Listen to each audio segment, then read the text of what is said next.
Brought to you by the EveryDollar app. Start budgeting for free today. Savannah writes, I've been following your plan for 3 years and I've done well for myself as a single parent. I'm debt-free, I have a healthy emergency fund, and will likely pay off my house in 3 years. I've had to make many sacrifices and I've worked hard. However, some of my friends and family are struggling. There's a constant stream of complaints at family and church gatherings about the cost of groceries, increased rent, and house prices being unaffordable. This is usually followed by snide comments about the haves and have-nots, which occasionally descends into assumptions that those who own their home and have investments are rich, greedy people who benefited at the expense of others less fortunate. How do I, as someone who has worked so hard to better my situation, deal with the hurt I feel when I'm called greedy and selfish? How do I not feel angry and resentful towards those people when I've made so many sacrifices to get where I am? They're the ones who choose to complain about their situation rather than do something to get out of it. What do I do? Whew. That's tough. You need some new friends. I was going to say, man, you, as Jay-Z once said, you dust your shoulders off and you head out the door, man. Yeah. Shake the dust off your sandals and keep moving. Yeah, you do. You've got to, here's the thing. One guy calls those people energy vampires.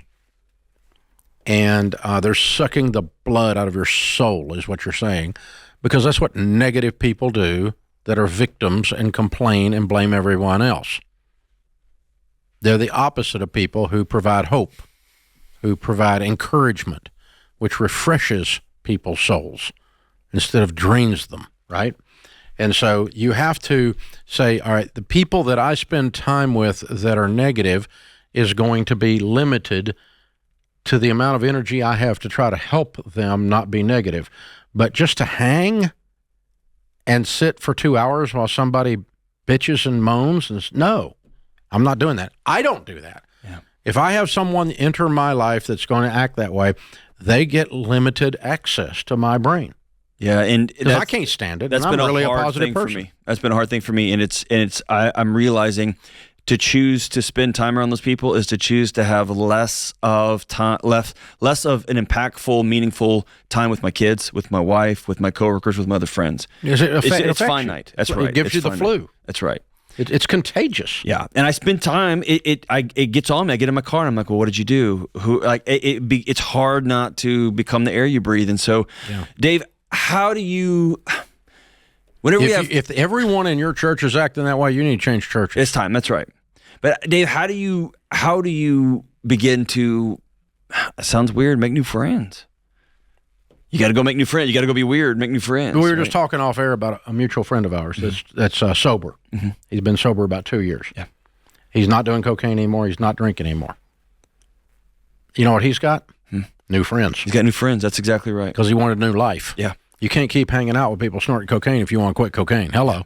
You got to get new friends. And this is mental cocaine. Yeah. It's mental leukemia, and you're going to catch it if you hang around with it. You become who you hang around with. You talk like them. You think like them. God help you. You vote like them, right? And so, read books, change. And you don't have to be mean about it, but I mean, think about it. If all your buddies are your drinking buddies and you have an alcohol problem, you have also got a friend problem and you have to change friends. You do not have a choice if you want to stop your alcohol problem. That's right. Our buddy doesn't have a choice. Yep. He can't run with the other crowd he used to run with and be anything but a drunk and a cokehead. And real friends will say, hey, we're going to love you and support you on this new adventure. And either we're going to stop or, man, we're going to honor you and not do this around you. Yeah, right? I mean, if you got buddies that are your drinking buddies and, they say, hey, come over to the party, but we're not going to force it on you and we're not all going to be laying in the floor throwing up, I mean, you know what I'm saying? Sure, I mean, yeah. It's not, what are you, a bunch of college students? I mean, what is this? And so, the people that are 50 years old still act that way. I know it's shocking, but they do. And so, you've got to,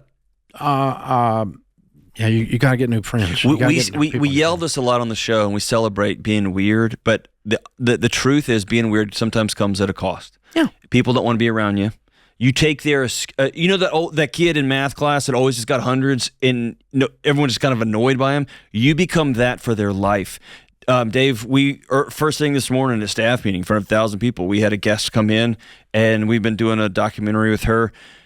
She's one of those amazing women that's a single mom who takes away every single excuse. Rural America, tons of different identities, and she just said, enough is enough is enough, and we keep running into these people over and over and over. I remember the teacher in New York City when there was 100% lockdown, and she figured out a way to pay off 6 figures. There's just these folks that continue to say, nobody's coming for me. I'm going to go out there and make this thing happen. I'm not going to sleep. I'm just going to go. I'm going to stop blaming, because blaming doesn't feed my family. Yeah. Complaining doesn't help solve anything. And they just go do it. But that comes at a social cost when everyone wants to just complain. You know, we built a house a few years ago that was a little bit ridiculous, truthfully. It was a lot of fun. Yeah. It was a really nice place. And we lived there for about 14 years. But we had a friend at that time, about the time we moved in, came with some other friends. We weren't there, and it got back to us that she said, well, they're just out of control. That's ostentatious. They should be ashamed of themselves. You know what? I helped her with that. She never had to visit there again. Yeah. It was not a problem for her. Yep. She did not have to endure my problem anymore. So I assisted her with not being offended anymore. Right. She never ate dinner there. So there you go. Yeah. It's like, it's okay. I can help you with that.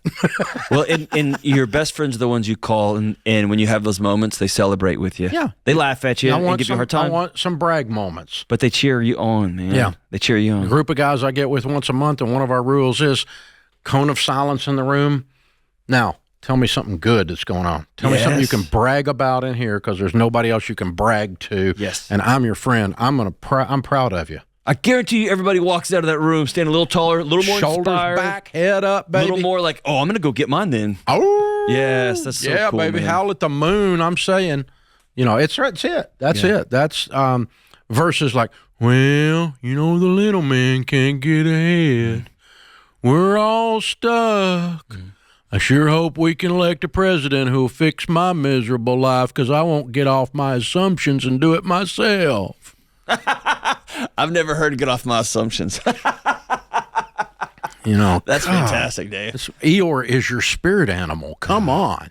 Seriously. So that's what she's dealing with. I feel for you, darling, because, we've all got, the reason we're going off on is we've all got people like that. Yeah. But here's the thing. 15 years from today, your income will be within 10 to 15% of the average of your 10 closest friends' income. And I bet, you know what? I've never read this study, but I bet your emotional health will be too. I bet your marriage will be too. Yep. I bet the books you read. I bet just the joy you maybe walk the through fact life that you with. even read a book. Yeah. Ooh, there's a thought. Yeah. Wow. Do you hang out with people that read, or that knows everything on Netflix? Yeah. And by the way, groceries have gotten expensive. Houses and rent have gotten expensive. They have. Yeah. So we can make snide comments, or we can get about it. It just is. Here's the thing. We were talking about this morning. We don't have people on the debt-free stage screaming, complaining about inflation. No. You notice that? Yeah. None of them are griping about interest rates. Yeah. They're not talking about the cost of eggs. They're not talking about Bidenomics. They took control of their life. Interesting. This is The Ramsey Show. Create your free every dollar budget today, the simplest way to budget for your life.